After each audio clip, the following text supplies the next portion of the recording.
Welcome back with a smiling face. Links to previous episodes are given in the video description, so don't forget to like, subscribe and share the video. Moonbound Silence. Episode 13. Jasper's POV. After Saren and I talked, I ended up staying for dinner, and Olivia lifted the cloaking spell for me so that I could see everyone in their true form.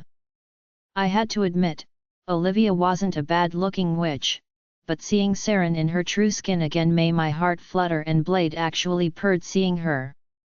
Big Bad Alpha Wolf purred seeing our mate after so many months. Alpha, please forgive us for hiding her, we didn't think that. Please Olivia, call me Jasper, and it's water under the bridge. I know you and Lorenzo only did what you thought was best for her, and I appreciate you two keeping her safe all this time. And watching over her during her pregnancy. I'm grateful, I tell her. I also want to keep you two in the loop.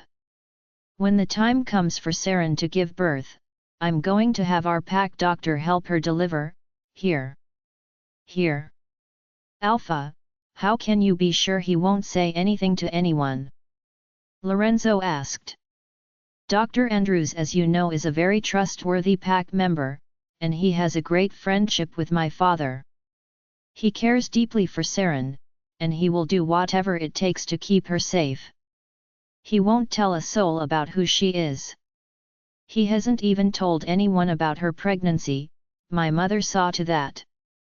I trust Dr. Andrews, you guys, Saren said to them. Lorenzo and Olivia looked at each other a minute and then nodded.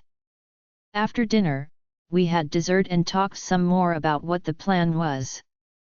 Jasper, this is a risky plan, because Saren's premonition foresaw Alessandro finding her after she gave birth, Lorenzo said to me. Dearest, do you remember what form you were in when you had your premonition? I asked her. I honestly have no idea. I don't even know what I was in. The floor was a black hole and the crib was on the other side of the room. Well then it wasn't this room here, Olivia said. The crib is right next to your bed, which means he will find you when you are back at Blue Lake. Which form he finds her is what counts. As of right now, Svetlana says that he is having trouble finding her because of the fact that she is technically dead and her birth as a primordial was never recorded, I tell them. That's true, and it will help for the time being, Lorenzo says. He is drawn to power, so as long as Saren can refrain from using too much of her magic, it should stall a little longer. Saren, how was old your pup in your vision? A few months at most, she replied. That's more time than we originally had. My premonition saw him finding you before you gave birth, which is what we needed to prevent, and we have. As long as the two of you are together when the little one comes, you will come into your full powers, Lorenzo stated. Who knew you would be the key to everything, I said while rubbing Saren's belly. She smiled and our pup kicked in response. I'll never get tired of feeling him or her kick. What did you feel when you first felt it at the hotel that day? She asked me. I honestly felt like I wanted to kick myself because your alias being pregnant reminded me of you, and my heart broke thinking I would never get to experience my own pup kicking from inside the womb, but who knew that I did experience it, and man, was it powerful. At least you feel it on the outside, try feeling on the inside. This SHT hurts. It also doesn't help that I can barely walk anymore and I'm as large an elephant. Dearest, you look beautiful. I love seeing your body stretch out to carry my young. Ah, you are a sweet one, aren't you? Olivia said to me, making me smirk with pride. When you're not being a total head, she added, making me frown. Olivia, Saren gave her a look. Dark magic or not, he had no right to treat you the way that he did. I know that, Olivia, I tell her. And believe me when I say that I'm going to making up for it for the rest of my life, but I assure you, that SHT will never happen again. Can you honestly guarantee that, Alpha? I mean, what's to stop Leila from trying again, only this time making you forget Megan? Unless she has a second soul to sell to a dark witch, I don't think that's going to happen. What do you mean by sell her soul? Saren asked. According to Svetlana, Leila ran out of money paying her off with the whole rogue thing, and since Kale and Emma pulled our of their ties, Leila sold her soul to Svetlana in exchange for my kidnapping and putting the spell on me. Saren's jaw dropped in shock. Jasper, are you saying that this Leila girl sold her soul to a dark witch? Olivia, I asked. I just nodded my head. Is she stupid? Does she not realize that her soul is now tied to Svetlana's? If Svetlana dies, so does Leila. We all just looked at Olivia when she said that. I don't know whether to call her stupid or desperate, but either way, Leila's life is coming to an end. She messed with dark magic and kidnapped her own Alpha, to drive a wedge between me and my mate. Now only that, she's tried to kill Saren once already, but someone chose to keep it a secret, I said the last part looking directly at Saren who slumped in her chair. After dessert, tea, and some talking, Saren and I retreated back into her room. She took a quick shower and came back out in a robe. Are you not changing? I asked her. I can't sleep with clothes on. Being this late into the pregnancy makes me feel suffocated when I sleep. So, you sleep and ached? I asked her a little shocked, and she just nodded. I couldn't help but want to see her beautiful pregnant body and ached. Jasper, don't get any ideas, she said to me and came over while tightening the robe around her. I can't help it, I've just missed you so much, dearest, I told her while pulling her down onto my lap. Jasper, I'm heavy. No, you're not, you're still light as a feather to me, plus, I really just need to hold you, I say and nuzzle my face into the crook of her neck. Oh, I'm so happy Olivia dropped your cloak for me while I'm here. I need your scent in my life, baby. I need yours too, she says and hugs my neck as tight as she can. I hug her wast, but carefully so I don't squeeze her too much. Jasper. Yes, dearest. Are you going to stay the night with me? I can't. Why? She asked, pulling away and pouting. That pout still gets me. Because I need to get home and tell everyone the plan of bringing you home, or rather bringing Megan home. She just pouted some more and nodded her head. Stop pouting, you're making me weak. I know what else can make you weak, she said in my ear and grazed her teeth across my marking SP0T. My DCK immediately started to harden. She made my mark on you disappear. Don't worry, you'll get a chance to mark me again, I tell her. I felt her tongue glide across my skin, and I couldn't stop the M0A and escape my mouth. Dearest, if you don't stop that, I'm going to bend you over and make up for lost time. The doctor said no strenuous activity, she whispered and nipped at my skin. That's not cool, I muttered, making her giggle. Jasper, please stay, at least until I fall asleep. Okay, baby, I had to give in. She got off my lap and I stood up from the bed. I watched as she took off the robe. Her in all her natural glory with that beautiful swollen belly of hers made me harder than a boulder, but at the same time, my heart was beating like a stampede. Wait, before you lie down, I got down on my knees again and pressed the side of my face to her belly. I felt a small wave move around, and a small thump against my cheek. He or she just knows it's you, Saren said, putting her hand on top of my head. Daddy can't wait to hold you, I love you so much, I said softly. KSSCD the small lump I saw in the center of her stomach. As I did, I watched as it retreated, and her stomach was perfectly round again. I stood up and pulled Saren into a deep KSS. I have missed these LPS more than anything in the world.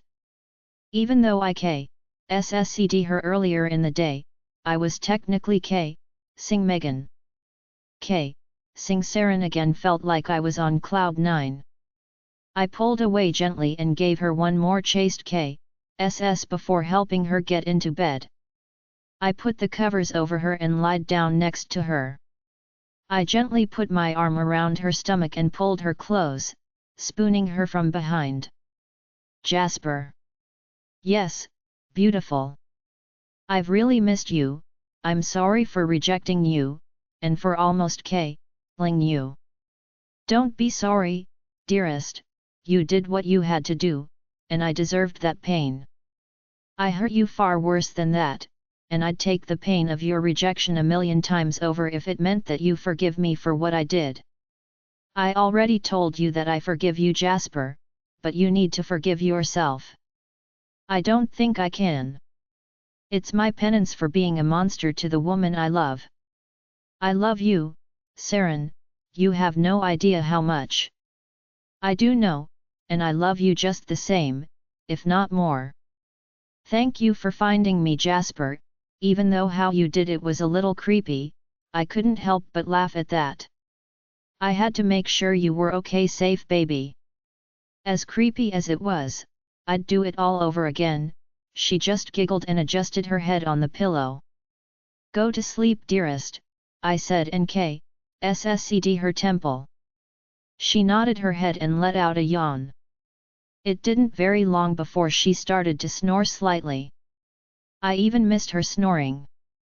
Once I was certain that she passed out, I gently untangled myself from her and KSSCD her temple once more before leaving. When I got out in the living room, Lorenzo and Olivia were on the terrace. Is she sleeping? Olivia asked as I walked out to meet them. After dessert, tea, and some talking, Saren and I retreated back into her room. She took a quick shower and came back out in a robe. Yeah, she's out like a light. Her body is exhausted creating another living creature, she responded, and I just nodded. Alpha, are you sure you want to go through with your plans? Lorenzo asked. Positive. Leila played with my life like it was some kind of a toy and took away the person I treasured most in this entire world. I'm going to play with her life now. And what do you plan on doing about Blood Moon? He asked me. That's being left up to the elders and my father, I replied, and he just nodded. I need to get going and fill in everyone at home. Please look after her. You need not worry about that, Alpha, she is in good hands with us, Olivia said. I don't know if I will be able to stop for a few days. Leila has been stalking me to the office, so I need to make sure she doesn't find Saren, or in this case Megan. I will relay the message to her in the morning, she replied. I shook both of their hands and left. I smiled the entire way home knowing that I finally had Saren back. Svetlana's POV. I was sipping tea in my sanctuary wondering if things with the Alpha and his mate worked accordingly. Hopefully, it did because, well, I need her to come into her full powers to KLL that disgusting. How he is still alive is beyond me. No sooner did he cross my mind, did he show up again in my sanctuary. Svetlana. Now what do you want? I shouted at him. He knows I despise him and yet he still shows himself in as if this is his place of rest. Where is the female primordial? I already told you, I do not know. You said the last werewolf born to 2 alphas died 8 years ago. Yes, I did, so what? Was it a male of a female? His name was Ryan, what do you think? Where is this female? He shouted. I need her to bear my offspring. I told you, it is possible she was born out of wedlock, however, you know as well I do that no two primordials are born within the same century, so are you for certain you are sensing correctly? Do not question me, Svetlana, my senses are never wrong, he hissed, showing me his fangs. Disgusting tool. I will not rest until she is mine. If you hear anything, you better summon me. You know the consequences if you defy me, Svetlana, he hissed again and vanished in a puff of black smoke. I went back to sipping my tea, trying to figure out a way to keep Saren hidden from him until she was ready to drive a stake through his heart. Just when I thought I was going to have some peace and quiet, I felt the presence of the thorn in my H.P. Svetlana, she screamed at the top of her lungs.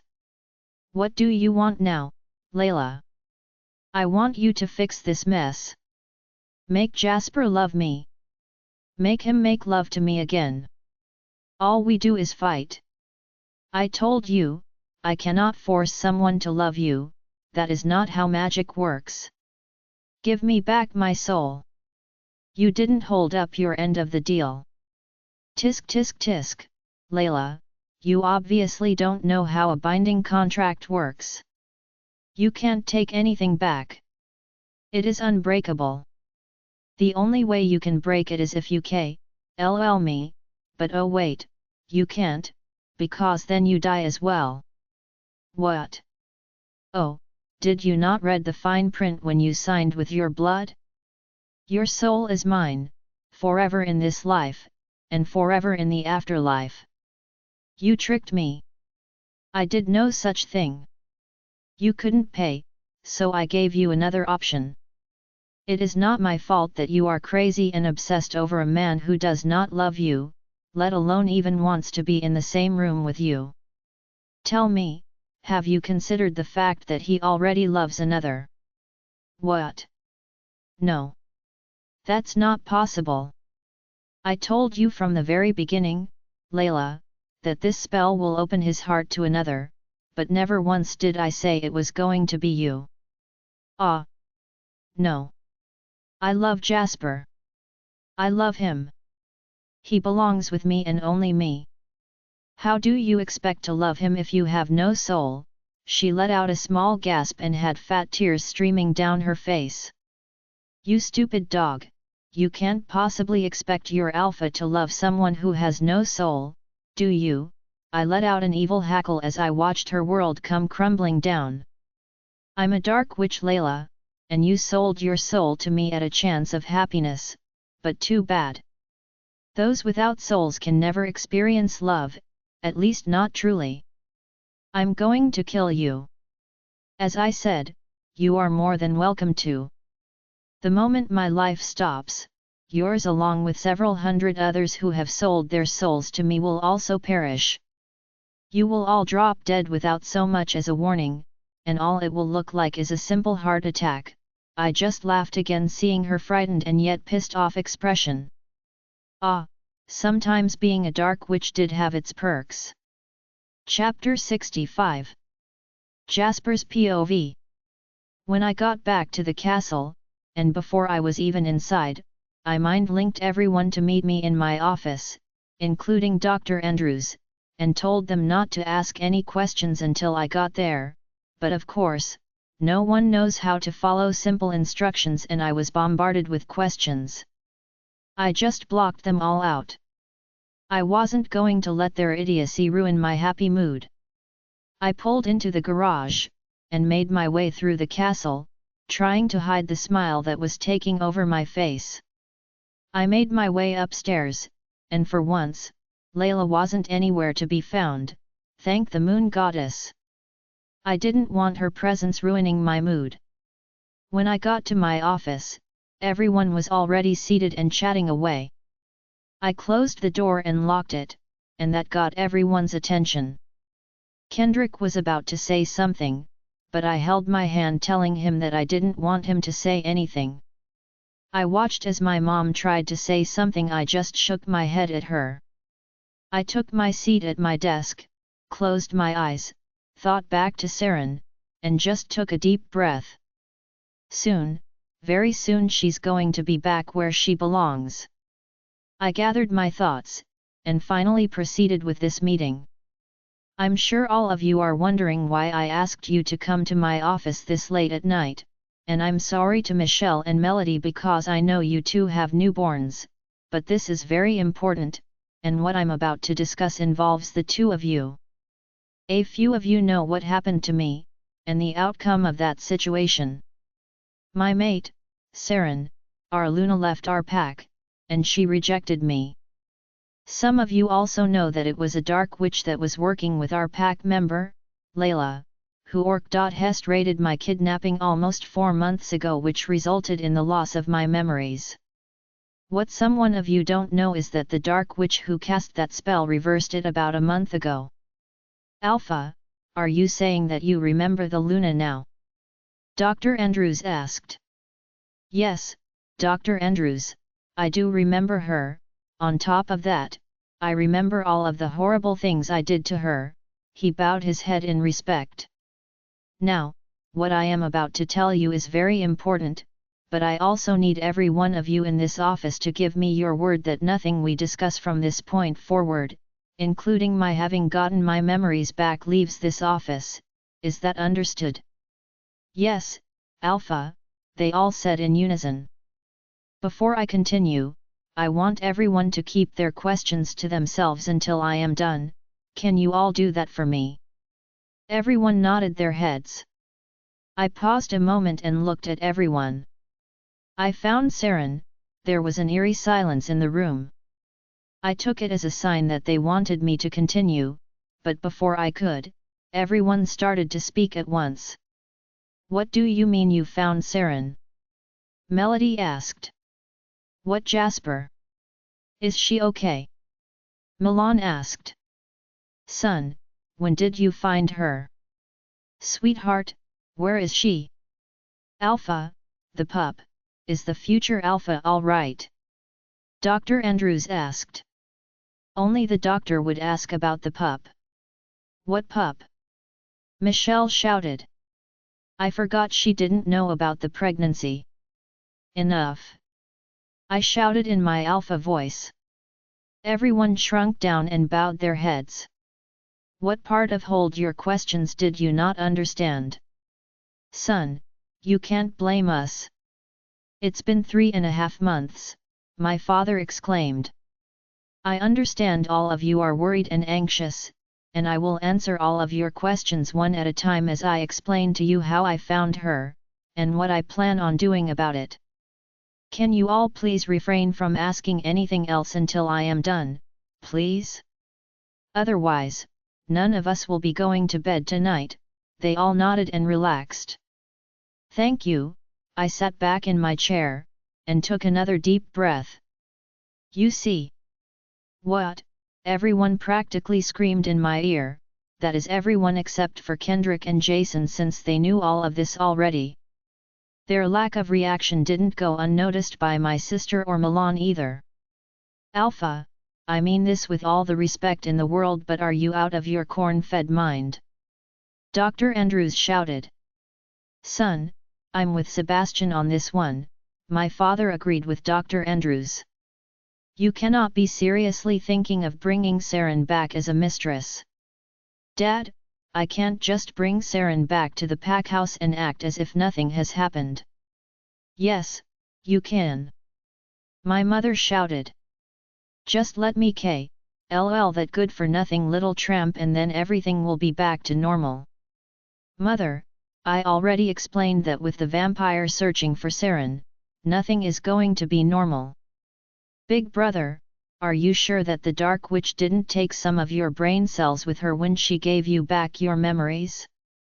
That is the craziest plan I have ever heard. You expect Milan, Michelle, Mom, and me to pretend to hate Saren while she is cloaked as another person? In the beginning, yes. Jasper, how the hell are you going to manage that kind of a lie? Milan asked. I mean, you can't honestly think people are going to buy that you went out around the time you were treating Saren like sh, tea and got another girl pregnant. Why not? It only takes one time, I respond. No one in the pack, except for those of you in this room, knows that Saren was pregnant before she left, so the timing will work out. By the time my mistress, who is Saren is disguise, gives birth, it will be just about right for a full-term werewolf pregnancy. Everyone just looked at each other and then back at me. Look, the pack has no idea that I have my memories back, and no one knows why I emitted that painful connection a few weeks ago. They can only speculate. It's not uncommon for a rejected alpha to choose a new mate or a mistress. Be that as it may, son, the pack will look down upon you for that, and so will the elders. But they also can't push back or show hatred towards the woman who gave birth to the future of this pack, and neither can you guys. Dad, Mom, everyone knows that you two care about the future of this pack, and would not turn away the alpha's heir, whether or not you approve of my mistress.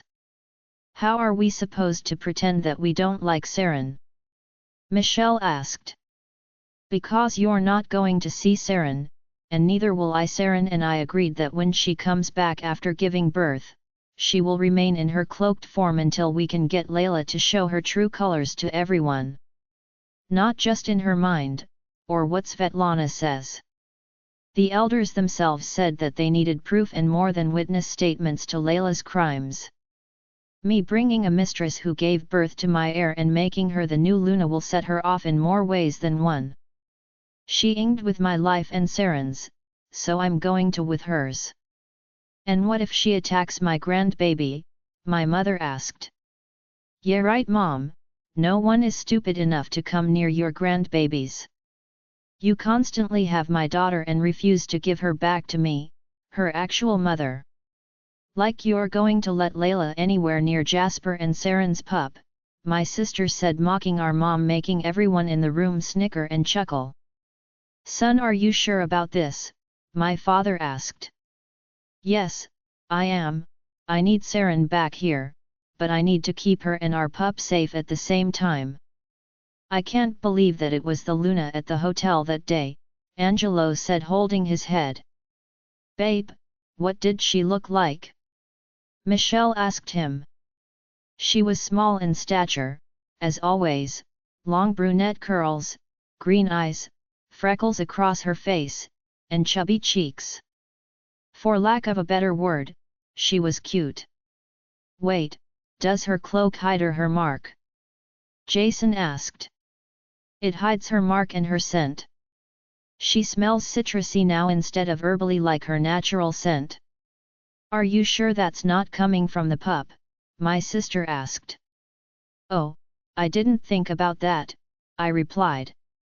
I'm sure Mr. Rossi's witch friend can help with that, my dad said. I just nodded.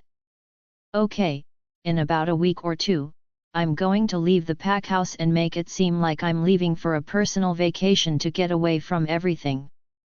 I'm going to stay with Saren until she gives birth, and we will return when the pup is old enough to travel. When that day comes closer, girls, I need you guys to spread a small rumor about my new girlfriend.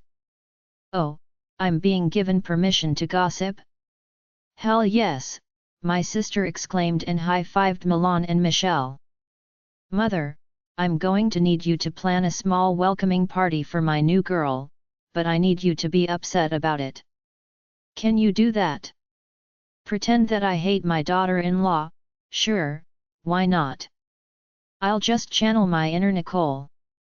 Actually, speaking of, Dad, what's going on with Blood Moon? I asked him. Richard contacted me and said that Eric has been arrested. What? We all exclaimed. Somehow the investigator got Eric to admit to premeditated murder. Rumor has it, his anger got the best of him and he just blurted it out to the investigator and to Ash. He's currently being held by the Elders' Council awaiting his arraignment. Big brother, are you sure that the Dark Witch didn't take some of your brain cells with her when she gave you back your memories? That is the craziest plan I have ever heard. You expect Milan, Michelle, Mom, and me to pretend to hate Saren while she is cloaked as another person.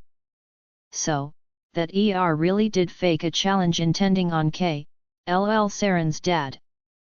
Milan asked. It appears that way, my dad answered.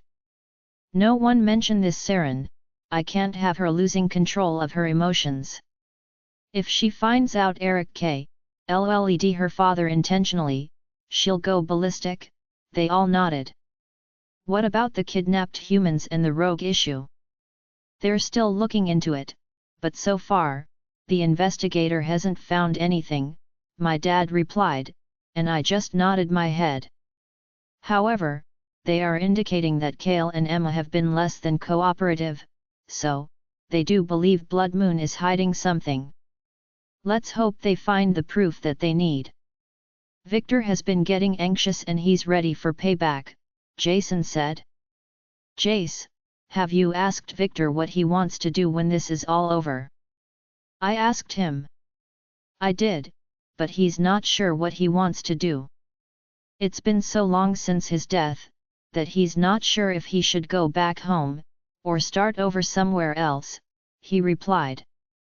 Let him know that if he chooses to remain here, he can. Victor is a part of this pack now, officially or unofficially, I tell him, and he nods. Jasper, I would like to be there for the birth of my grandbaby, my mother said softly. I smiled and took her hands in mine as she was sitting across from me. I'm sorry, Mom, but I need you here. Honestly, had I not gone to find Saren myself, she was actually going to call you to help plan a way for me to be there at the birth, but that was before she knew I got my memories back. She was. Yet, she misses you, Mom, and she's sorry that she's caused you pain. She's sorry that she's caused all of you pain. When you see her next, tell her she has nothing to be sorry for, son. She did what she thought was best for her well-being, and the well-being of her unborn pup. She did what any good mother would do, and we can't fault her for that, my father said. His words gave me a lot of reassurance, and I know that they would assure Saren too when I told her. Question? Why aren't our parents here? Kendrick asked. Your dad is a loose cannon right now with the whole terrain mess, Ken. It's bad enough she LLed your mom, then she tried to LL Irene. Can we not talk about that? Irene asked. Yeah, can we not? Keaton said. That, and I need Uncle Felix to worry about his job on the security of our pack, in addition, Aunt Zoe can't keep a secret for her life. Yeah, my mom keeping secrets. Plus, she can't act for beans either, Jason said, making everyone laugh. Alright, now that we all know the plan, everyone, keep this yourself until I tell you otherwise, got it? I said to everyone in the room and they all nodded. Drive. Andrews, I'm going to give you the address to Saren's condo, will you please go check on her? Of course, Alpha. I will take a personal day tomorrow if you don't mind then. No problem at all, thank you. Remember, not a word of this anyone not in this room and only behind closed doors. The moment you walk out this door, you forget everything you heard in here, understood? Yes, Alpha. Son, don't worry, you can count on everyone in this room, my dad said, patting my shoulder. I nodded my head and one by one everyone left my office. Once everyone was gone, I closed up my office, locked the door, and went to my room. I hated not having Saren with me even more now, but it was only a matter of time before I had her in my arms again. I looked around my room and realized that I would need to get rid of all these photos again to play into the act. I figured I would do it now since I was too excited to sleep. One by one I gathered up all of the photos, and placed them neatly into an empty box, and hid it away in the closet. I took down her Luna ceremony photo and tucked that away into the closet of the guest room that Saren had stayed in before she left. I also realized that we needed a nursery for the pup, but that would have to wait for a few weeks. If I planned that too soon, it would look suspicious, plus, I had no idea how to decorate a nursery. I would have to get Melody and Michelle to help out with that in the next couple of weeks. I couldn't wait to have Saren or in this case Megan with me. Watch out Leila, I'm going to turn your life into a living nightmare. You inged with the wrong alpha. Chapter 66. Saren's POV. When I woke up the next morning, I was sad to see that Jasper had indeed left. I was hoping he would stay the night, but I guess he really couldn't. I rolled over the best that I could and waddled to the bathroom to take a shower. I washed my hair, did my conditioning routine, and scrubbed my body. When I was done, I wrapped a towel around myself and dried my hair about halfway and then let the rest of it air dry. I went to my closet and decided to wear a light blue maxi dress since I didn't feel like dealing with pants this far into my pregnancy. By the time I was done, the doorbell rang. Excited thinking that it was Jasper again, I quickly went to open the door before Olivia or William could. Hey? Dr. Andrews. Luna, he asked in the form of a question. Then I realized that I looked like Megan to him. Oh crap, sorry, I know I look like someone else. Please come in. I opened the door for him to enter, and I saw that he had a portable machine with him. Dr. Andrews, what are you doing here? The alpha asked me to come and check up on you and your pup. I smiled at the gesture. You didn't have to come all this way, Dr. Andrews. Please Luna, it is my pleasure. You're carrying the future alpha of our pack, I should be the one to look after you and him or her. What about the pack hospital? It's good hands with the nurses. I always take a day or two a week to myself and leave the territory, you know this already. If you're afraid of that wench Leila finding out, then you need not worry, the alpha is going to great lengths to ensure she doesn't find out about you, Megan, he said my alias with affirmation making me smile and shake my head. Now, I brought this portable ultrasound machine with me. It hooks up to a tablet via Bluetooth so I can see everything. I nodded and led him to my room. Since I had been seeing the human doctor for the last few months, I figured it would be the same situation with Dr. Andrews. I got under the covers to hide my lower body and lifted up my dress to show him my stomach. I'm glad that you've at least been going to a human doctor, Luna. It lets me know that you and your pup are being well cared for. However, I will need the name of this doctor. What for? I'm going to have all files transferred to me so I can keep an eye on you from now on. What are you going to tell the OBGYN? Don't worry about that, Luna. Patients transfer doctors all the time, so it will be routine. Though I am certain the human doctor won't be very happy about it, most never are when they lose a patient, he said making a silly face that made me giggle. Dr. Andrews, I've missed you. And you, Luna. Now, please lie still. I nodded my head as he plugged in the machine and hooked it up to his tablet. I wasn't aware that there were portable versions of this machine. There are many different versions and models, and some are very expensive. Most clinics and hospitals don't even carry them because they don't want to spend the money or find it necessary, he explained without making eye contact with me. All right, we are up and running, he said. He put the table down and root the gel onto my stomach. I found this a little ridiculous since I just had a doctor's appointment a few days ago, but I wasn't going to argue. I already knew that Dr. Andrews could look at my patient file all he wanted, but he would still want to see for himself. He hasn't seen the pup since he first confirmed that I was pregnant. Dr. Andrews, I don't want to know the ex of the baby, so can you please keep that yourself? Of course, Luna, he replied and started to move the wand around my stomach. Well, now that is one healthy alpha pup. He or she has grown very nicely and is quite large.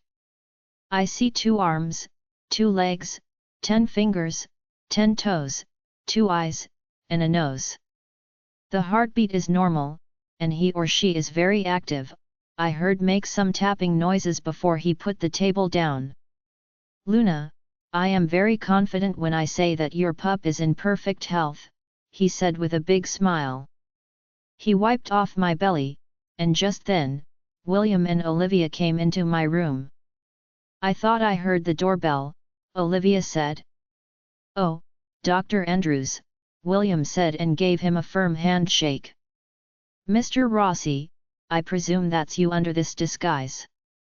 Oh yes, my apologies. Olivia darling, will you please drop our cloaks for the good doctor? Olivia nodded her head and snapped her fingers. Ah! Mr. Rossi, so good to see you. Dr. Andrews said with a happy tone. He turned around to see me and smiled even bigger. Luna, such a pleasure to see your beautiful face. Doctor, I assume you came to check on the pup? William asked. Yes, I have already completed the checkup, and everything is in order. I do want to let you know, Luna, that because of your small frame, I might go into labor early because my pup is too big for me. Yes, the human doctor said the same thing, I said, finishing his statement and smiling. All right then, as long as we are on the same page, he clapped his hands. Luna, this is my private number, he said, handing me a card. Call me if you need anything at all, day or night. I will be here to help you. Just so you know, I will need to bring a nurse with me when you give birth, so it will more than likely be Irene. I'm fine with that, Dr. Andrews, I tell him. I take his hands as he helps me sit up and bring my feet over the bed. I'm going to leave the machine here, but I need to take the table with me. I'm sure the alpha will want to see these images as well, I smiled and nodded my head. Mr. Rossi, Ms. Olivia, it was a pleasure to see you again, and make your acquaintance. Dr. Andrews, do you want to stay for breakfast? I asked him. As much I would love to, Luna, I do have a prior engagement to attend to. And again, I'm sure the alpha will want to see these images, so I will be stopping by his business office on the way back home. Have a lovely day, he bowed his head, and William walked him out.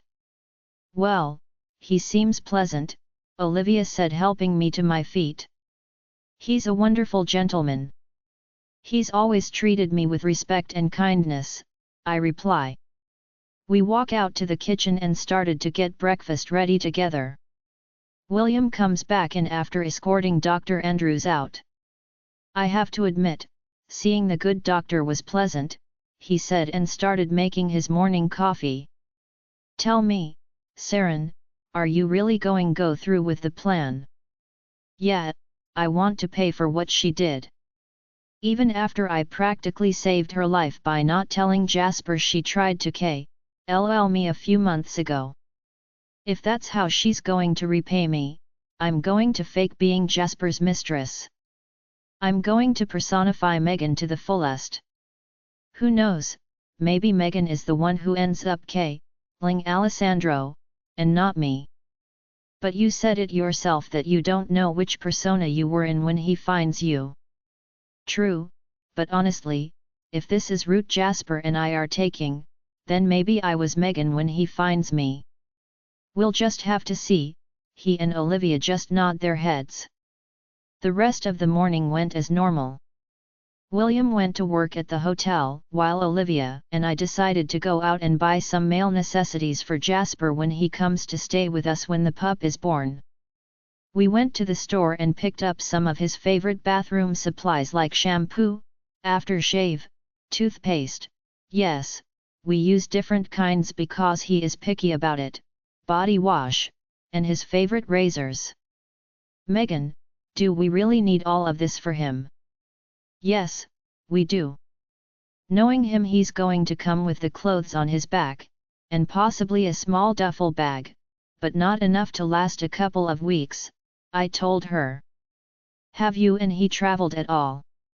Unfortunately no, since technically, I'm supposed to be dead, we can't travel out of the country, and we never had a chance to go anywhere domestic because of my training, and then the whole him losing his memory bullsh, But who knows, maybe as Megan, we will be able to, I said, shrugging my shoulders. Well, Megan, you have a passport now, so why not use it? I just might, we both smiled as we kept shopping. I picked up some clothes for Jasper as well, like shirts, sweats, boxers, and socks. After we finished shopping, we went to the hotel to eat lunch with William. Jasper's POV. It's been a week since I found Saren, and I've only gone back once to go see her. She's pretty upset I'm not coming more often, but with Leila constantly following me everywhere I go, thinking she hasn't been seen, going to see Saren would be dangerous. Saren told me that Dr. Andrews has officially put her on bed rest, which means exactly that. With only 2 weeks left in the pregnancy, Dr. Andrews feels that she can pop any day now and doesn't want her to overexert herself. Work has been the same, and I finally got word from the Nightingale pack in Spain that they've finished demolishing the old pack house. I still didn't feel comfortable with the alpha out there basically kicking out his pack members onto the streets, but I heard that he did rehome some of them in extended stay hotels on his dime. I was going over some of the newer contracts the company brought in during the convention, and I was surprised to see that many of them were for larger upscale multifamily homes like apartments, condos, and duplexes. One project in particular really caught my attention, and I seriously thought I was reading it wrong. Beeb. Yes, Mr. Valencia. Adriana, do me favor and call Cecile to my office please. Yes sir, right away. I waited a few minutes, and the team lead for one of the design teams came in. You wanted to see me, Mr. Valencia? Yes, please come in. She came over and sat in the visitor's chair at my desk. Can you look at this new client contract for me? Sure, I handed her the file and she read over it. Is there something with it? She asked after looking it over. Cecile, is that number correct? Yes, I signed this one myself. I even had to double check with the client to make sure it was right. I'm fine with that, Dr. Andrews, I tell him. I take his hands as he helps me sit up and bring my feet over the bed. Is the client a man or a woman? It was actually a couple. And they want a 10-bedroom mansion along the lakeside? I asked. Yes sir. And their budget? The number on the paper sir, it's 25 million. Obviously, the company only gets a portion of that because most of the funds will go into the construction, but yes, they are willing to spend up to $25 million. I didn't see a deadline for the design. I haven't had a chance to call them because the other teams are still working on mock designs to show them. Cecile, I want your team to personally work on the design for this project and make this your top priority. It's not every day we get a consumer with deep pockets like this. What about the other projects? Distribute them to the smaller teams, and if anyone has any questions or complaints, they can come directly to me. Yes sir. Is there anything else? No, you and your team are doing an amazing job, and I think your team is definitely setting the bar high. Keep up the good work. Thank you, Mr. Valencia, I won't let you down. I hope not. If the client for the mansion project gives us good feedback, there's definitely a bonus in it for you and your team, so I suggest you take this opportunity to show them, and me what you got. Oh my gosh, thank you sir. You can't count on us, she beamed and practically ran out of my office. After my meeting with Cecile, I was getting ready to head out for lunch when my secretary came in. Adriana, what is it? Sir, I'm sorry to disturb you, but there is a Wayne Campbell here to see you. Please let him in. Right away, sir. She opened the door and Wayne came in. As soon as she closed the door, I hit the lock button to make sure no one came in. Thank goodness my office is also soundproofed. Lorenzo, what can I do for you? Alpha, I just wanted to come by and see how you're doing. Honestly, I'm nervous. I'm going to be a father in as little as 2 weeks, maybe even sooner. He just nodded his head. Alpha, there's something that I have been meaning to tell you, and I feel that it is time I came clean about something. Does it have to do with Saren? No, it has to do with me. I looked at him confused but stayed silent so he can continue. Alpha, my name is not Lorenzo Rossi, it's actually William Curvino. William Cor. I stopped mid-sentence and looked at him with wide eyes. Did you just say your name is William? Yes. As in the first, he just nodded his head. Holy, we just sat there in silence because I didn't know what else to say to him.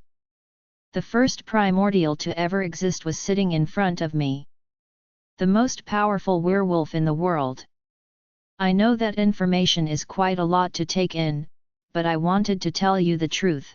I wanted to say something, but my mouth and my brain ceased to work. After a few minutes, I finally mustered up enough to say something. Does Saren know? Yes, I told her the day you disappeared. What did she say? She was not happy. As you know, I have all of the powers my kind can potentially have, just like her, and that includes premonition. It didn't take me long to realize what he was trying to tell me, and all I could be close my eyes. He saw Saren's family getting killed. Why didn't you stop it? I couldn't, I was in Vanuatu at the time, and I received the vision too late. I don't believe I was meant to stop it but received it more as information to let me know that my time and expertise would soon be needed. I just nodded my head. William and I spent the next couple of hours talking, and me asking him questions. We ordered lunch and ate together in my office and really got to know one another. I knew that this guy was powerful, but now knowing who he truly is, I had to admit that even as an alpha, I was afraid of him. Him being Saren's forefather didn't make this any less nerve-wracking either. Alpha, given that Saren's due date is fast approaching, I highly recommend that you move into the condo. I'll do that, I just need to get home and tell my parents that the plan is in motion. He nodded his head. This a key to the condo, and a parking pass, he said and handed it to me. I tipped my hand, and we said our goodbyes from there. After the day ended, I went home and packed a small bag. I figured Saren would have stocked some items for me, so I didn't need to pack too much. I told my parents that the plan was now in motion and that I would be leaving and would be gone until the pup was born. I put Kendrick in charge and decided that in case Leila decided to follow me, I would go to the airport and have the jet fly me into Canada, and I would drive back across the border. I sent a text to William to let him know what my plan was going to be and to let Saren know. These next few weeks were going to be pure bliss. Chapter 67. Kendrick's POV. It's been 3 days since Jasper left to be with Saren, and so far everything is good. She's still on bed rest, and he's apparently catering to her hand and foot. It was good to know that things between them haven't changed.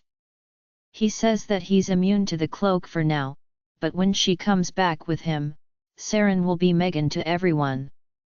The rest of us were currently sitting down to lunch, and enjoying the peace and quiet. However, that was soon cut short when the she-devil herself walked in.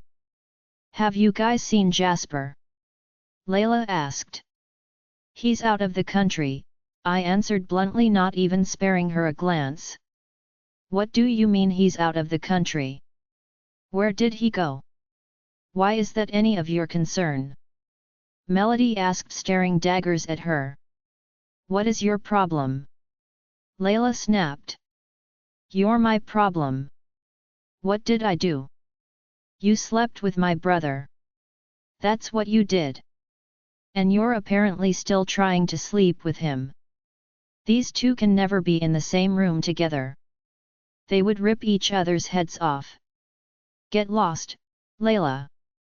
Milan shouted, making Leila snap her head in Milan's direction.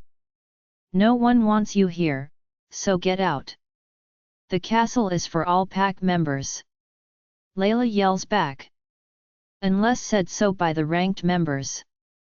Which are us, so get out." Milan shouted, standing to her feet. "Enough!" I shouted in my beta tone, making all of them snap their heads at me. "All three of you are being ridiculous. Angel, you need to stop bringing up the past. Yes, Jasper slept with her, but he's already made it quite clear that it's never happening again," Melody huffed and crossed her arms. "And Milan, the castle is neutral grounds, and we can't kick out anyone, no matter how annoying or disrespectful they are," saying the last statement directly at Leila. "And where Jasper went on personal time is none of your concern. He's going to be gone for a few weeks, up to a month." "What? Why?" "Not that it's any of your concern, but if you must know, he's upset that we haven't found the Luna yet, and wanted to take some time to think of his next course of action.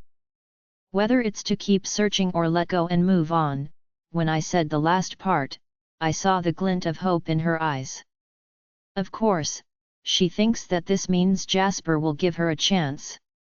Boy, is she in for a rude awakening when he comes with his new mistress. "He's going to keep searching for her," Melody said.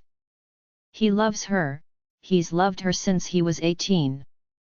He's not going to give up, even if he doesn't remember her. Her rejection nearly killed him, and that's enough proof for anyone to know the mate bond was always there underneath the amnesia." "I agree with Milan said. "Even if Jasper doesn't remember Saren, his heart does, and that's what matters. If he gives up, I don't think I'll ever forgive him," she adds on. "Honestly, I know these two are acting, but they made it really believable." "Do you guys think Jasper would ever replace her?" Jason asked out of the blue. "What do you mean?" Milan asked. "You know, take a chosen mate to replace his destined one? It's not uncommon," he answered. I quickly took a glance at Leila, who had even a bigger smile. This girl seriously had no poker face. She seriously thought that this meant there was a chance for her. She was even more delusional than we thought. I know for the fact the others saw her reaction too, and it allowed them to play with her emotions some more. I don't know if I could see my brother do that.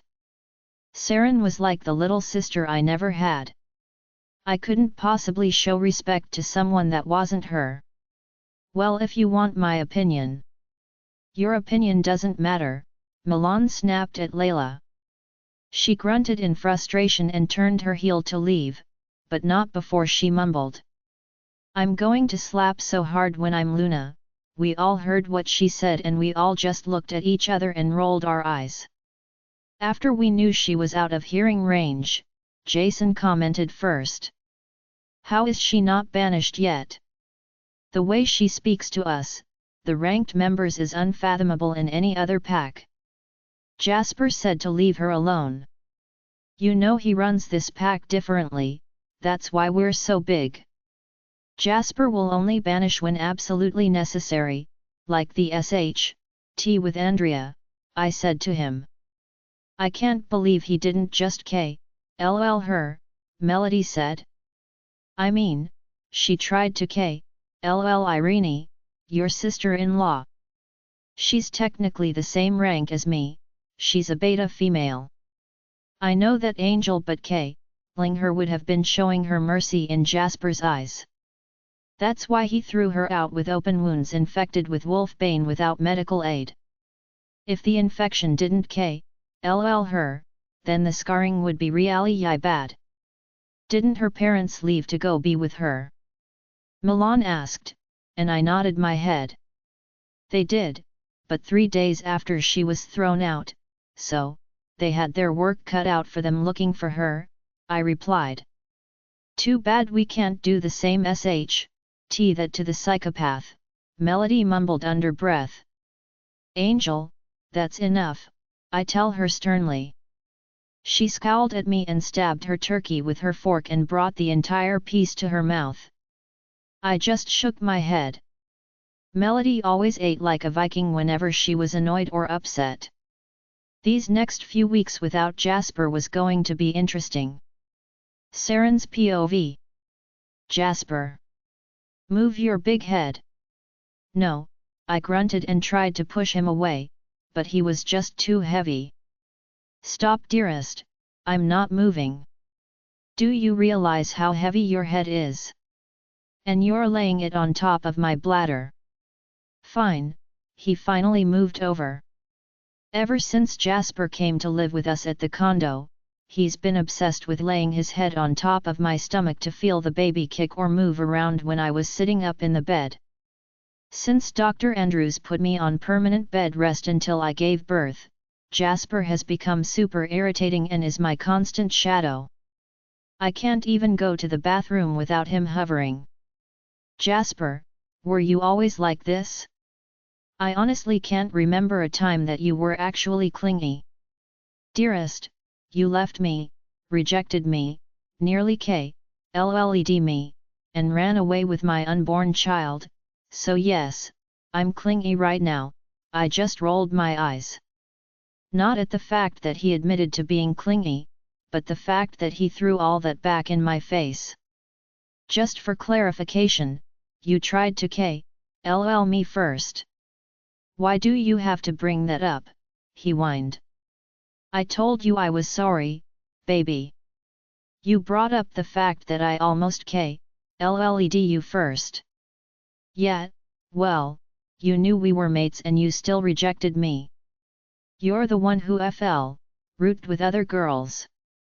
I said I was sorry, dearest, plus, that one fact is what's going to help sell our act of you being my mistress.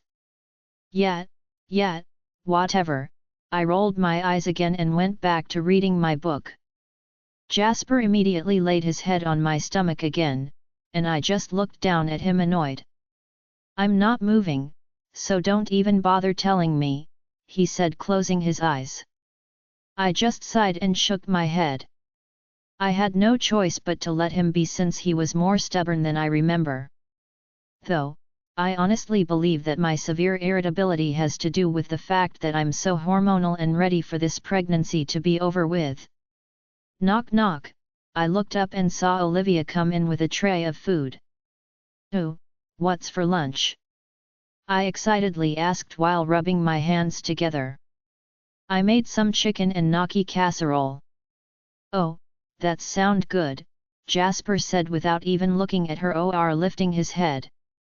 Alpha, you really shouldn't be resting your head on her like that, Olivia said putting the tray down on the nightstand. Shhh, my pup and I are communicating, he said to her. I just looked at her and she giggled at him shaking her head. Help me, I begged her. Saren, you're more than strong enough to move him, you're just choosing not to, I scoffed and gasped. I resent that statement. He's a foot taller than me and weighs almost double, I don't care how strong I am, I can't move his big head, let alone his big body. Are you calling me fat, dearest? No, I'm saying your age. I know, and you love it, he said in a strange tone. When he said that because I didn't know what he meant. He opened his eyes and winked at me. Then it dawned on me what he meant, so I smacked the top of his head. Ow, baby! You're so perverted. You love me either way, he said without a care. I just looked at Olivia, who was trying so hard not to laugh. Jasper, move your big head so I can eat my food. Ugh, you're no fun, he said and finally got up. He helped me sit up straight, and Olivia brought the tray to me. Jasper and I ate together while Olivia went back to the kitchen to clean up. I felt bad that she was now doing all of the housework. After lunch, Jasper took the tray and empty plates back out to the kitchen, and I could hear him and Olivia arguing about doing the dishes. Olivia won, as always, and Jasper came back in. Jasper, aren't you tired of being cooped up in the house? I asked him as he came to lay down next to me again. Not at all. I'm on vacation, dearest, and as I said earlier, I've been without you for months. Staying at home with you is something I've missed doing more than you realize. I just looked at him. Saren, even when my memories were lost, my heart knew who you were, Blade still knew who you were, and after you rejected us, baby, my heart felt like it broke into a million pieces. When I got my memories back, and they mixed with the memories of my having hurt you, I wanted to kill myself. Jasper. Saren, your rejection hurt more than me thinking you had died all those years ago. Because at least back then, I hadn't known your love, your KSS, your touch. He whispered the last part and I smacked his arm, making him chuckle. My point is, I had more to miss after you left me than when I thought you were dead.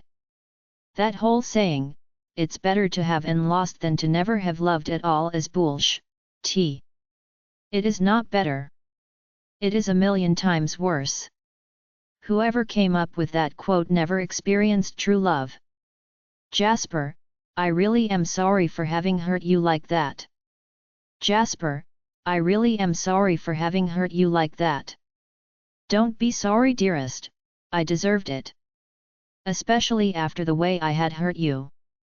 This never would have happened. My not knowing at the time or not remembering did not give me the right to treat you the way I did.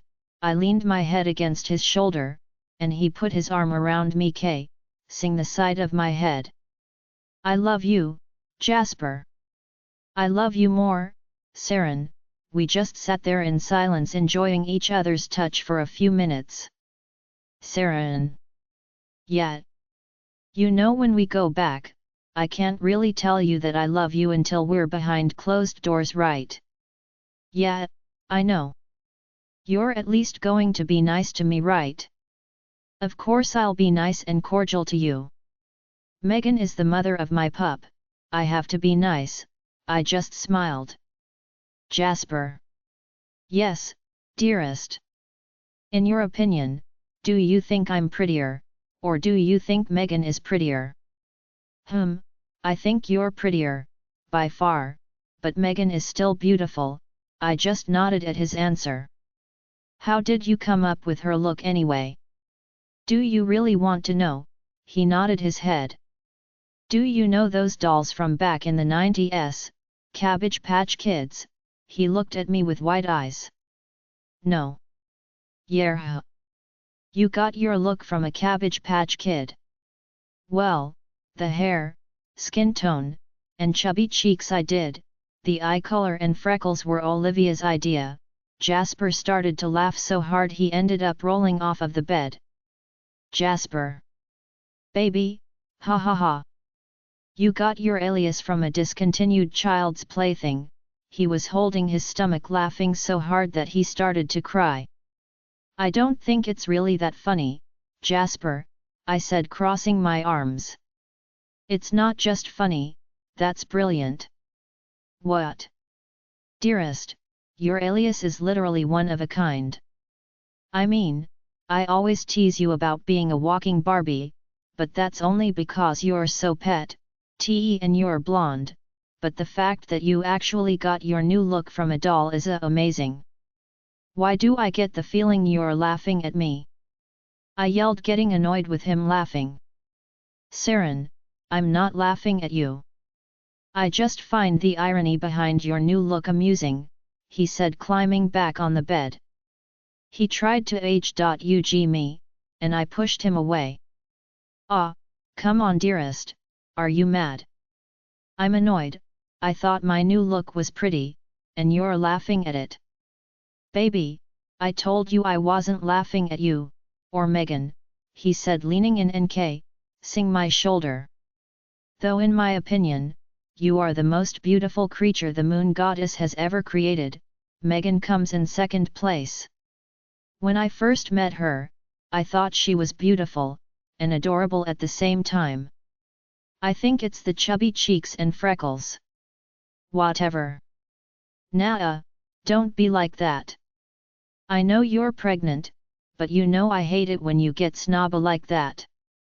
You remind me of Leila, I scoffed and scowled at him. Did you just compare me to that? No, I compared your attitude to that asterisk. Now cut the crap, and kiss me, he demanded. I scowled at him again and wanted to turn away, but he grabbed my face before I could and kissed me hard. As much as I wanted to push him away, his aggressive nature was turn on. He E'd my PS wanting me to open my mouth, and I did.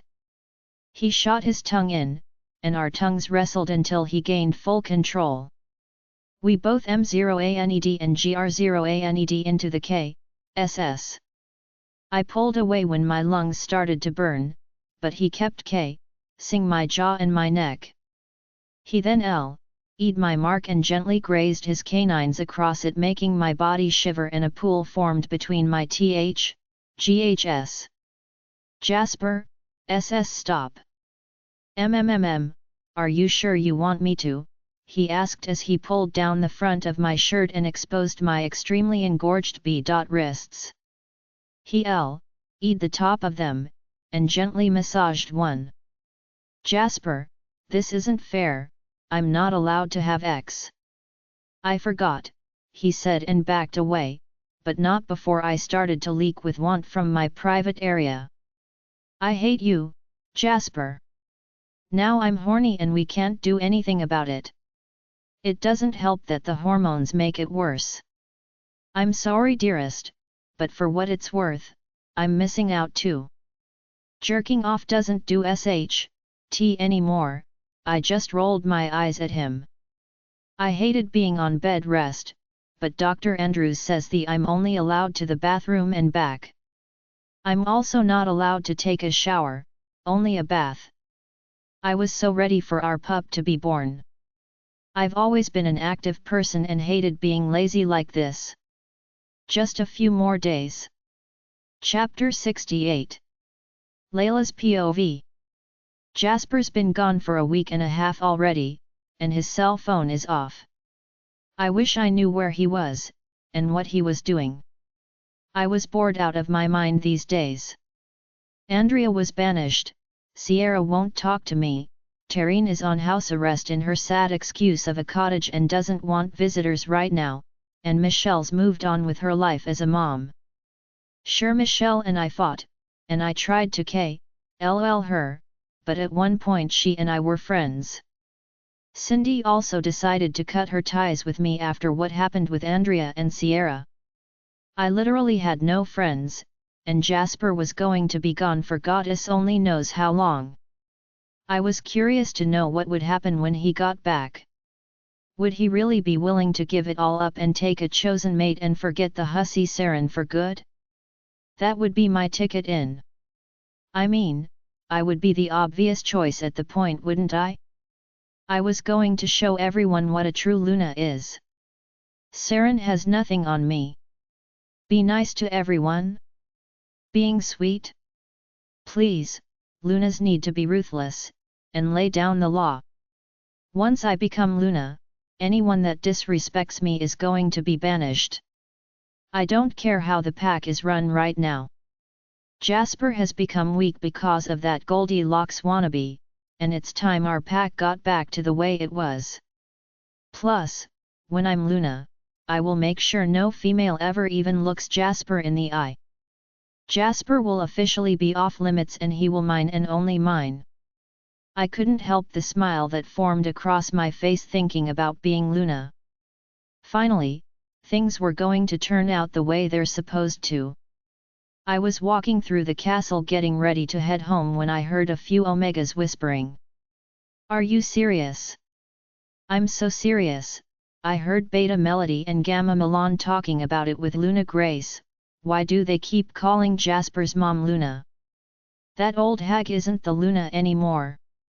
When I get that TLE, I'll make sure no one uses it other than me." So, the Alpha is going to choose a new mate. Yes, they're not happy about it either. I wonder who it could be. They said that it's someone no one knows. Apparently, the Alpha had an affair before the former Luna left. I could not have heard that Omega correctly. Jasper had an affair? With someone else? How could he do that to her? I mean, I get it, the Alpha lost his marbles, but to cheat on the former Luna that way, that's so disappointing. Whoever she is, he's apparently going to bring her when he returns from his vacation. I wonder who she is and what she looks like? As much I miss the former Luna, I just hope his new chosen mate is nice. I don't think I could handle someone who is mean and cold-hearted. I know, I totally agree, after hearing them talk about Jasper's new chosen mate, and I immediately went back home to my cottage. I slammed the front door so hard it almost came off the hinges. My blood was boiling, and my eyes were black. Those Omegas had to be mistaken. I get Jasper having an affair, but he wouldn't bring in an outsider to the pack. He wouldn't do that me. He wouldn't choose some outsider over me. Those Omegas heard wrong. As of right now, everything is speculation. They had no proof, and it's only hearsay. Jasper better not bring in some off the streets again. I'll be Ed to lose my rightful SP0T as his Luna to another again. Melody's POV. After my mom, Milan, and I started to spread a few rumors, it didn't take long for pack members to start talking. Yo, I swear, rumors in this pack spread like wildfire, Milan said. She, Irene, Michelle, and I were sitting in Saren's office. I wonder if Leila has heard the rumors yet. Michelle asked while wrist feeding her son, Nikolai. My mom was hogging Leanne, which I didn't mind all that much. It gave me time to relax. I was just sitting on the couch pumping at this point.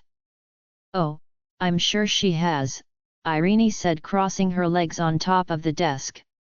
Hey, feet off, Saren's hate it when you put your feet on her desk, Milan said, pushing Irene's feet off of the desk. Why the hell aren't you at work? It's my day off today and tomorrow. Did Jasper actually call your mom? Michelle asked me. Yeah, apparently Saren's starting to show early signs of labor, so Jasper called for us to start getting ready, I answered.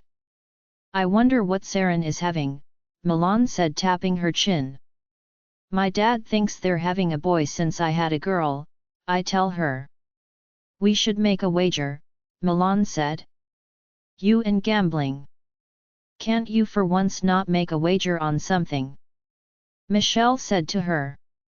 What's the fun in that? I'm in, Irene said all too easily. Sweet, Mel, what about you? Ugh, fine, I answered. Michelle just looked at all of us, before rolling her eyes and agreeing. Milan and Irene went with a girl, while Michelle and I went with a boy. Milan ended up mind-linking everyone that knew the plan, and we ended up with half saying boy, and the other half saying girl. This was going to be interesting, and I knew that Jasper and Saren were not going to happy that we bet on the gender of their baby. Melody, sweetheart, I heard my mom's voice as they came into the office. Yeah, Mom. Honey, will you take the munchkin? I need to start cleaning your brother's room. Clean for what? I asked as she handed Leanne to me. Oh, I need to change the sheets and everything. Make it into a new room for him and his mistress. I look at her funny because she the word mistress, but then I saw that the office door was wide open. Mom, are you sure that's what he said over the phone? I asked her. I'm positive, and I'm not happy about it, but what can I do? He's my son, and he's the alpha now. We're just going to have to deal with the fact that Saren is never coming back. My mom was an amazing actress. She should honestly get an Emmy for her acting LLS. Irene darling, will you help me? Yes, Aunt Grace. See you guys later, she replied, and they both left, closing the door behind them. Your mom should be an actress, Michelle said, covering back up and burping her son. I'm just scared with how she's going to treat Megan, I said with finger quotes. Oh, I'm honestly looking forward to that. I know that sounds wrong on so many levels, but still, Milan said a little too excitedly. Well, we have to be mean to her too, Michelle said. I'm not looking forward to that, I answered honestly. Saren was close to all of us, and the fact that even though we know that Megan is Saren, we have to be mean in the beginning to sell this. I honestly hoped that this act didn't go on too long, and my brother just got rid of Leila for her crimes against him and Saren. Everyone knew he has enough against her to have her executed, but he wants to punish her not just physically but emotionally as well, since that's what she did to him and Saren. That night when he got his memories back, the look in his eyes was one of pure hatred for Leila, and it was a look I had never seen before. I was honestly a little scared, but I understood where he was coming from. I just hoped this would all be worth it in the end. Saren's POV. It's been just under 2 weeks since Jasper moved in, and I was starting to show signs of early labor. Jasper immediately called Grace to tell her the plan is in motion, and Dr. Andrews was on his way already. Dearest, how are you feeling? Jasper asked carefully. One wrong move on his part and I was going to blow my top. I'm okay, I'm just a little comfortable. Do you need me to do anything? No, just stay with me. He held my hand and waited with me. After a few minutes, something didn't feel right. What's wrong? He asked me. Jasper, I think I just peed myself. What? Jasper got up, and removed the covers, and sure enough I had the bed. Oh, sh-t, he cursed and ran to the door. Olivia, he shouted. What? Olivia came running down the stairs. What happened? Jasper just pointed to me and she looked. Oh, her water broke. She's officially going into labor. Olivia went into my bathroom and got some towels. Alpha, do me favor, and lift her up so I can clean up the mess. Jasper came over and lifted me in his arms as if I weighed nothing. Olivia quickly pulled off the soiled sheets. Thankfully, we had changed them to waterproof sheets knowing that this might happen, so the mattress wasn't ruined. She put on a new sheet, waterproof as well, laid down a few towels, and some padding. Jasper, I'm sorry. For what? He asked while still holding me. I'm all dirty and and you have to hold me. Baby, I don't care about that. We're in this together, he said and sscd me. Okay, Alpha, go ahead and set her down, and I will help her get changed into a delivery gown. Will you call Dr. Andrews and see where he is? Jasper set me down gently, so I was sitting on the edge of the bed right on top of the towels and padding, and he went to call the good doctor. Olivia helped me get changed. Dr. Andrews should be here in a few minutes, Jasper said as he came back into the room.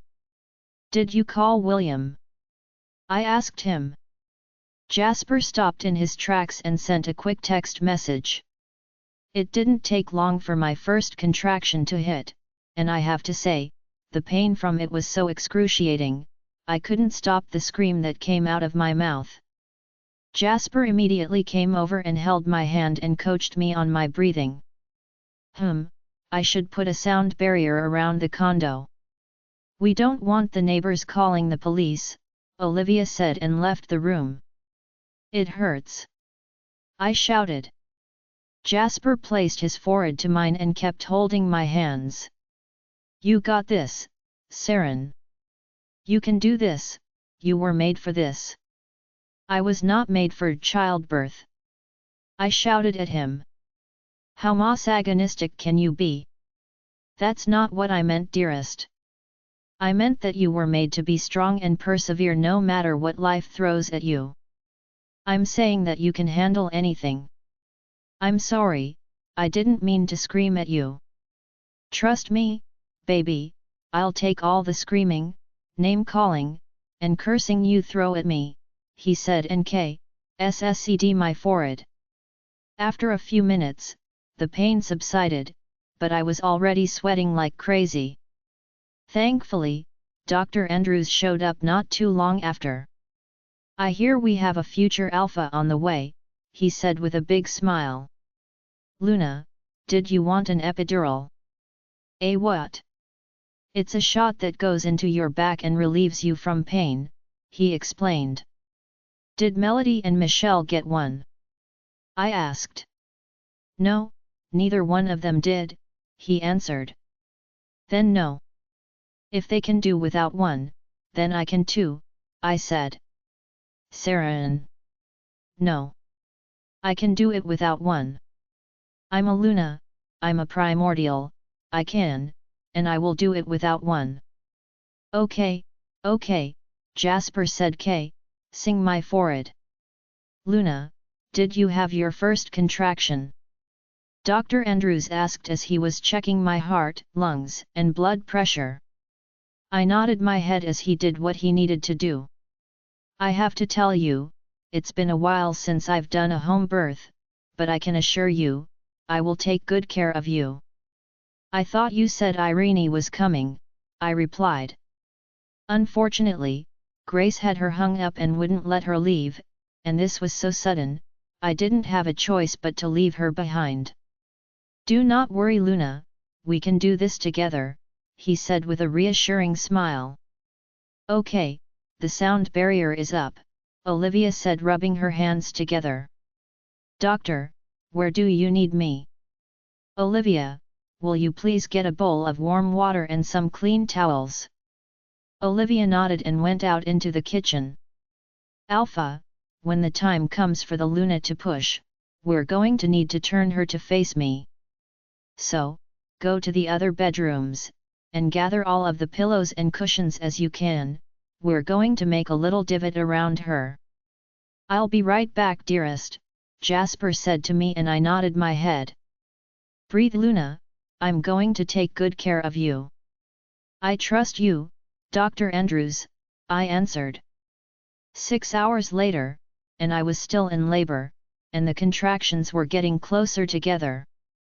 I've already screamed so much that I felt like I was losing my voice, and it felt as if my pup was tearing up my insides. I've screamed every curse word there is in the dictionary, and I've already told Jasper I hate him for doing this me at least 100 times, only for it to be followed by me apologizing and crying. Luna, I'm going to do a quick ultrasound, okay? Dr. Andrews said and lifted my hospital gown. He RTS the cold gel, which felt really good since I was burning up. Okay, the pup has fully turned, so, it's just a matter of time. Doc, everything good? Jasper asked while wiping the sweat away from my face. Everything is perfect, Alpha. Dr. Andrews put the tablet down, and quickly checked my vitals again, while also checking the heart rate of the pup. As soon as he was done, I got another contraction. Ah! I hate you, Jasper. I know, baby, I know you hate me. That's okay because I love you, he said and held my hands. Oh, he shouted, as I squeezed his hand as hard as I could. Okay, it looks like the contractions are 3 minutes apart. Dr. Andrews shouted. It won't be long now, he said with excitement. When my contraction ended, I cried and told Jasper I was sorry again, and he just laughed it off. Dearest, if you squeeze my hand any harder, you're going to break it, he told me, massing his hand. I'm sorry, I cried. Shhh. You don't have to apologize. I'll take 100 broken bones if it makes you feel better, he replied, and kissed my forehead again. This went on about another hour when Dr. Andrews timed my contractions at 1 minute apart. He reached under my gown. Luna, it's time, I feel the pup's head, he said. Alpha, help me turn her and arrange all of the pillows to support her. Jasper and Dr. Andrews helped turn my body, so I was facing him, and I was on the bed. He had me lift my feet to the edge and spread my legs as wide as I could. Alpha, I need you to help keep her legs open, no matter how much pain she is in. Do not let her close her legs. You got it, Doc. Luna, on your next contraction, you're going to push as hard as you can, all right? I nodded my head, and when the contraction came, I pushed as hard as I could, and my mind went blank. Jasper's P.O.V. Saren had been pushing for almost 40 minutes, and she was finally making some headway, no pun intended, when I saw that our pup's head was finally out of her. I honestly thought seeing a living thing coming out of my mate's most precious area would make me faint, but it was actually the most beautiful thing I had ever seen. Luna, one more big push. Dr. Andrews said. I can't. Yes, you can, baby, I coo her. You can do it, dearest. Our baby is almost here. Don't you want to see and hold our baby? She nodded her head and cried. Then push, Saren. Push as hard as you can, I encourage her, and she does. Saren pushes with all her might that her face is turning completely red. A few seconds later, Saren falls back into the pillows out of breath. I was making sure she was okay when Dr. Andrews got my attention. Alpha, would you like to do the honors? I turned around and saw that he was holding the umbilical cord and a pair of scissors. I put on a glove, gave it a quick snip, and threw the glove away. Dr. Andrews gave our pup a small tap on the b.ut, and the room was filled with their cries. What is it? I asked him. Congratulations, Alpha, Luna. You have a healthy baby boy. A boy? Saren asked and tried to sit up. I put my arm behind her and helped her. She held out her arms, as Dr. Andrews handed our son over to her. Saren had tears streaming down her face. Oh wow! He's beautiful, I tell her as my tears shed from my eyes. Jasper, look what we did, she said, never taking her eyes off of our son. Yeah, look what we did, I replied, and kissed her temple hard. He looks just like you, Saren said, looking over him. He really did look like me. He had my hair, my nose, my cheeks, and my forehead. I wonder what his eye color is. We'll just have to wait and see when he opens them, I whispered to her. What should we name him? We looked at each other and back down at our son. Well, he looks like me, but we already know he's going to be like you. A powerful alpha, so we should give him a powerful name, I tell her. You choose Jasper. I don't know a lot of boy names. I thought about it a minute. Samson. Chapter 69. Saren's POV. It's been 2 weeks since Samson, or Sam as we call him for short, was born, and I'm so in love with my son, but not as much as Jasper is. The only time I get to hold him is when I'm feeding him, and Jasper is always next to us. Olivia and William love to play with him as well, and we found that he also has Jasper's eyes. Sam is Jasper's little clone, so we felt that there was no need to have a cloak on him. Jasper sent a photo of Grace and Ronan, and sure enough, they called happy as can be. Jasper made sure they were in their room, or at least behind closed doors so no could hear, and they were. Even they said that Sam was Jasper's little clone. They sent Jasper's baby picture to him and we compared him with Sam, and they looked like the same baby. It was crazy, and I was a little bummed because he didn't look like me at all. Jasper's reason is that his DNA would be taken over by my primordial side, which is powerful, so it was only fair that Sam at least looked like him. Grace and Ronan are obviously dying to meet him, but Jasper had to remind them that they can't love him right away when we get there. They weren't too happy about that, but they knew that's what had to be done. "Are you ready to go, dearest?" Jasper asked me as he zipped up our last bag. Today was the day we go back to the pack, and I start to live my life fully as Megan.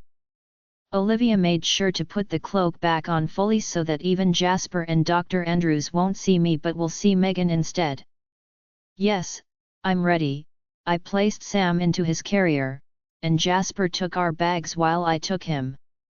"Saren, I want you to take this," Olivia said, handing me a stack of cards. "What is this?" I asked her. "These are my personal calling cards. If you ever need anything, whether it's magical, maternal, or you just want to talk, you tear one of the cards, and it will teleport me directly to you. I won't even need to use a door," she smiled. I hugged her and thanked her for everything that had done for me. I had already said my goodbyes to William since he had to go to work. "Come on, dearest. Jasper, you to change my pet name, everyone knows you call me that as Saren. I'm Megan now, we need something different."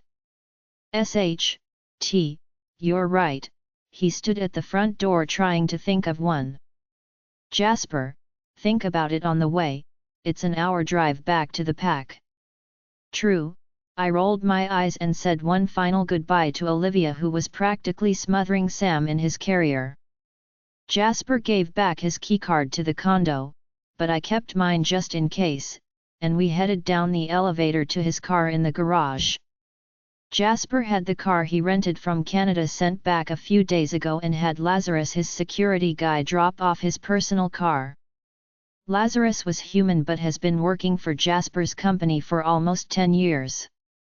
He was there before Jasper even became the CEO. Jasper trusted him, so I did too.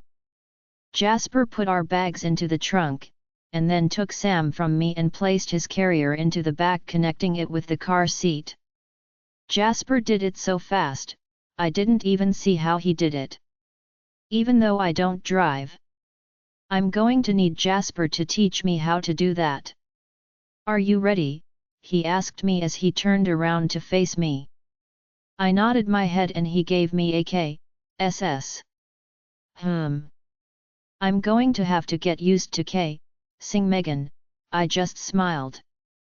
I got into the car and he closed the door for me. I put on my seatbelt and turned to look in the little mirror that showed Sam fast asleep. Jasper came around to the driver's seat, and we got on our way. The pack was silent, but the whole time, I could hear Jasper's thoughts trying to come up with a new pet name for me. Everything he came up with made me cringe, and at one point he saw me react and he knew I was reading his thoughts. Megan, what do you think about sugar?" "No."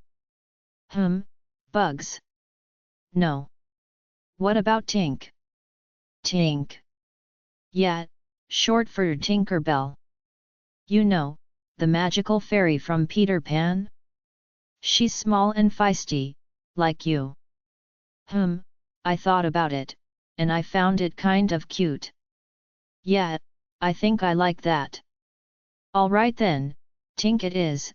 Jasper grabbed my hand and placed on his lap the rest of the drive. When I saw the gates up ahead, I saw that they were fixed, and the trees had been removed. I guess you guys fixed the gate. Yeah, it took like a month to fix, and get rid of the trees, he laughed. I knew you were powerful, but when I saw the damage, even I was shocked.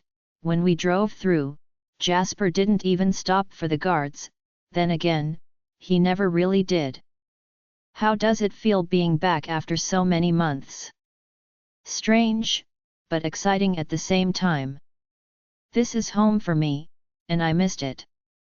It missed you just the same, he said and sscd my knuckles. Now that it's summertime, we can utilize the lake more, I nodded my head and smiled. Does everyone know we're coming back today? Only the select few we trust.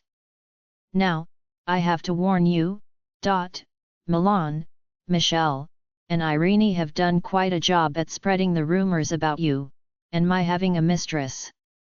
No one is going to like you right away, so you just need to prepare.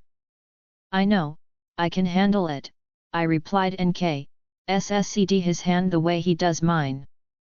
So, the ultimate goal is to piss off Leila enough to where she tries to attack me, right? Either that or get her to admit what she did to us. I need her to commit treason against you, the chosen Luna of the pack, just like she did with you as the destined Luna. And this time, you can't hide it, Saren. If she does anything threatening, you have to tell me. Megan has to tell me, I nodded my head and gave him my word. When the castle came into view, I was a nervous wreck, but happy at the same time. When we pulled up to the castle, there no one waiting for us, because Jasper had told them to stay inside and wait for us. Jasper turned off the car, got out, and came around to get the door for me. I went to the back seat while he went to the trunk and took Sam out of the carrier and held him close to my chest. Jasper came back around and placed his hand on the small of my back and led me inside. Mom! Dad! Jasper called out. Omegas all over the castle stopped what they were doing to look at me and Sam. Jasper still had his hand on my lower back, and the staring actually freaking me out just a little bit. Jasper, you're back! Grace shouted. I wanted to smile at her, but I knew that I couldn't. I just kept looking down nervous, keeping Sam close to me. Who is this? Grace said looking at me. She gave a mean look, but at the same time, I could hear her thoughts. Saren, I know it's you, sweetheart. I'm so happy you're home. I've missed you. I smiled internally hearing her say that and let me know that all of this was really just an act. Mom, this is Megan, she's the girl I told you about. Wait, are you saying that you were telling the truth? You had an affair, she shouted making everyone gasp. Mom, it wasn't an affair, I didn't know Saren, and I didn't believe anyone back then. Look, SHT happens, and yes, I had gone out and met Megan, and we had X, and now, Jasper turned to look at me and looked down at Sam. Jasper, why is she holding a baby? Grace asked. Megan got pregnant from our one night together, Jasper said. I could hear the whispers and the thoughts of all the Omegas. I blocked them out because I didn't want to get a headache. Son, I heard Ronan as he walked up to us. He looked me up and down and gave me a quick wink. Are you sure the child is yours? Jasper pulled out a stack of papers and showed them to Ronan. Jasper thought that it would be best to get a paternity test done right after Sam was born, and Dr. Andrews was able to get the results fairly quickly. I questioned it too and got a test done. He's mine. He. Grace and Ronan both said even though they knew Sam was a boy. Son, are you saying that that child is the future alpha? Ronan asked and Jasper nodded. That's why I had to bring her, she's the mother of my son, the pack's future alpha. I had no choice. Grace and Ronan looked at me. Young lady, what is your name? Ronan asked. I looked up at Jasper and he nodded. Megan, sir. My name is Megan. What pack do you come from? Grace asked. I'm a lone wolf. My parents were killed in an accident when I was young, and I was raised by my aunt and uncle. My uncle said that they chose to leave the pack to raise me away from it. Why is that? Ronan asked. They just said it was for the best, to avoid any drama, so I never questioned it, sir. Son, I thought you went to Canada. I did, Dad, but a week after I got there, I got a call from Megan. She had given birth, and she asked if I wanted to be in the pup's life. She didn't know I was an alpha. When we met, I knew he was a ranked wolf, but I didn't think he was an alpha.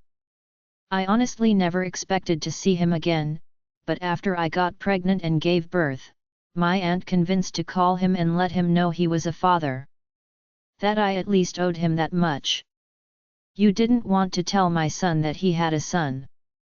Grace asked with angry tone. It's not that, ma'am, it's just that, I didn't want him to think I was trying to gain anything from him. I could have raised our son on my own, but my aunt and my wolf reminded me that I had lost my parents and that by not telling the alpha that he had a son, I was taking my son's father away from him without realizing it, so I reached out and told him. Grace and Ronan looked at each other and just nodded. Ronan was about to say something with Melody, Milan, Irene, and Michelle came down the stairs. Jasper. You're BA, who the hell are you? Melody said to me. This is Megan, my mistress. You're what? All of them shouted. Hold the phone, you were serious about bringing a mistress home with you? Milan shouted, giving me a dirty look. I immediately lowered my head. Yes, and she's not just my mistress, but the mother to my son. Your son, they all exclaimed. They all looked down at Sam, who was still fast asleep. This boy could sleep through a tornado and earthquake. But what about? Irene started to say, but Jasper cut her off. Look, Saren is gone, and she's not coming back. I'm sorry, but that's just how it is. I've decided to take Megan as my chosen mate, and since she's already given birth to the future alpha of the pack, she's automatically going to be Luna. What? Everyone shouted, and the room gasped. Son! You can't just make that decision on your own. Ronan shouted at him. I already have, Dad. This is my pack, and my decision is final. Megan will be moving in as of today, and we will be sharing my room. Mother, I hope you did as I asked, she nodded. Everyone in this pack is required by law to respect Megan and recognize her as the future Luna. She has given birth to the future Alpha, and you will respect them both, or face the consequences. Do I make myself clear? Yes, Alpha. Everyone answered. You are all dismissed, everyone else, my office, now. Jasper led me to the elevator while everyone else took the stairs. When we got to our floor, Jasper led me to the office and got me situated inside while he went to put our bags away. A few minutes later, he and everyone piled into his office. As soon as the closed and was locked, everyone came running towards me. I turned my body to protect Sam from the impending dogpile about to happen. Siren, everyone screamed. SHHH. I shouted at them. Thankfully, Sam didn't wake up. Grace came over slowly and held out her arms. I gently gave Sam to her and she immediately started to cry. She walked over to the couch and just cradled him. I obviously didn't matter anymore. I looked at everyone and held out my arms and they all came to give me a H.UG. I had a group H.UG with the girls, and all of the guys picked me up one by one. Jasper was smiling and shaking his head. I like this look, Melody said, playing with my hair.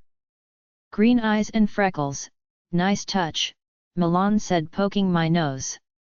I think the Luna looks pretty like this, Irene said. Siren, you biatch, Michelle said and winked at me. Melody, I heard you had a little girl, and Michelle, you also had a boy. I asked and they both nodded. Leanne and Nikolai, right? They nodded and smiled. What did you name your son? Michelle asked. Jasper named him Samson, we call him Sam for short. Why Samson? Kendrick asked Jasper.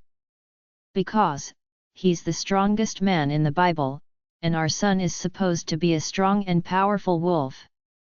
It only seemed fitting, he replied, and everyone just nodded. That's a very good name, son, Ronan said, looking down at Sam. He really does look just like you. Be careful, Siren, Sam's going to turn into a man WH0 like my brother. I think you're talking about the wrong guy in this room, Mel, Jasper said to her, looking pointing between Kendrick and Keaton.